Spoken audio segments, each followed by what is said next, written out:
ಮದುವೆ ಆಗಲ್ಲ ಅಂದಿದ್ದಕ್ಕೆ ಪ್ರೇಯಸಿಯನ್ನ ಮರ್ಡರ್ ಮಾಡಲಾಗಿದೆ.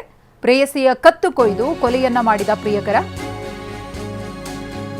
ಹೋಟೆಲ್ನಲ್ಲಿ ಊಟಕ್ಕೆ ಅಂತ ಕರ್ಕೊಂಡು ಹೋಗಿ ಈ ರೀತಿ ಸಂಚು ಮಾಡಿ ತನ್ನ ಪ್ರಿಯಕರ ಹತ್ಯೆ ಮಾಡಿದ್ದಾನೆ. ಮಹಾಲಕ್ಷ್ಮಿ ಲೇಔಟ್ನಲ್ಲಿ ನಿನ್ನೆ ರಾತ್ರಿ ಕೃತ್ಯ ನಡೆದಿರೋದು.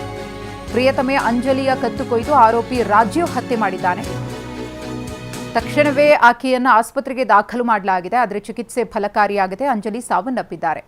ರಾಜೀವ್ ಜೊತೆ ಮದುವೆಗೆ ಅಂಜಲಿ ಕುಟುಂಬ ಒಪ್ಪಿರಲಿಲ್ಲ. ಯಾಕಂದರೆ ರಾಜೀವ್ಗೆ ಕ್ರಿಮಿನಲ್ ಹಿನ್ನೆಲೆ ಇತ್ತಂತೆ. ಹಾಗಾಗಿ ಮಗಳನ್ನ ಕೊಡೋದಕ್ಕೆ ಅವರು ನಿರಾಕರಿಸಿದ್ದಾರೆ. ರಾಜೀವ್ನಿಂದ ಅಂತರವನ್ನು ಕಾಯ್ದುಕೊಳ್ತಾ ಇದ್ದ ಅಂಜಲಿ ಊಟಕ್ಕೆ ಅಂತ ಹೇಳಿ ಆಕೆಯ ಮನಸ್ಸೊಲಿಸಿ ಆಕೆಯನ್ನು ಊಟಕ್ಕೆ ಕರ್ಕೊಂಡು ಹೋಗಿದ್ದಾನೆ. ಅದೇ ಸಂದರ್ಭದಲ್ಲಿ ಆಕೆಯ ಕತ್ತು ಕೊಯ್ದು ಮರ್ಡರ್ ಮಾಡಿದ್ದಾನೆ. 3-4 ವರ್ಷಗಳಿಂದ ಅಂಜಲಿ ಮತ್ತು ರಾಜೀವ್ ಪ್ರೀತಿಸ್ತಾ ಇದ್ರು. ಕೆಲಸ ಮಾಡ್ತಾ ಇದ್ದ ಜಾಗದಲ್ಲಿ ಇಬ್ಬರಿಗೂ ಕೂಡ ಪ್ರೀತಿ ಅರಳಿತ್ತು. ಇಬ್ಬರ ಪ್ರೀತಿ ಎರಡೂ ಕುಟುಂಬಗಳಿಗೆ ಕೂಡ ಗೊತ್ತಿತ್ತು. ರಾಜೀವ್ ಜೊತೆ ಮದುವೆಗೆ ಅಂಜಲಿ ಕುಟುಂಬ ಒಪ್ಪಿರಲಿಲ್ಲ.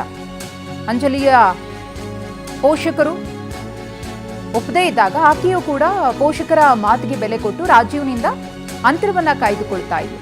ಇದರಿಂದ ಕೋಪಗೊಂಡಂತಹ ರಾಜೀವ್ ಆಕೆಯನ್ನ ಮುಗಿಸೇ ಬಿಟ್ಟಿದ್ದಾರೆ. ಹುಚ್ಚು ಪ್ರೀತಿ. ಅಂಜಲಿ ಅವಾಯ್ಡ್ ಮಾಡಿದ್ದರಿಂದ ರೋಸೆ ಹೋಗಿದ್ದ ರಾಜೀವ್ ಪ್ರಾಣಕ್ಕಿಂತ ಹೆಚ್ಚಾಗಿ ಪ್ರೀತಿಸ್ತೀನಿ ಅಂತ ಹೇಳಿ ಆಕೆಯ ಪ್ರಾಣವನ್ನೇ ತೆಗೆದು ಹಾಕಿದ್ದಾನೆ. ಪಾಪ, ಈತನಿಗೆ ಕ್ರಿಮಿನಲ್ ಬ್ಯಾಕ್ಗ್ರೌಂಡ್ ಇತ್ತು. ಹೇಗೆ ಆತನನ್ನು ನಂಬಿ ಮಗಳನ್ನ ಕೊಡುವುದು ಅನ್ನೋ ಭಯ ಇತ್ತೇನೋ ಪೋಷಕರಿಗೆ.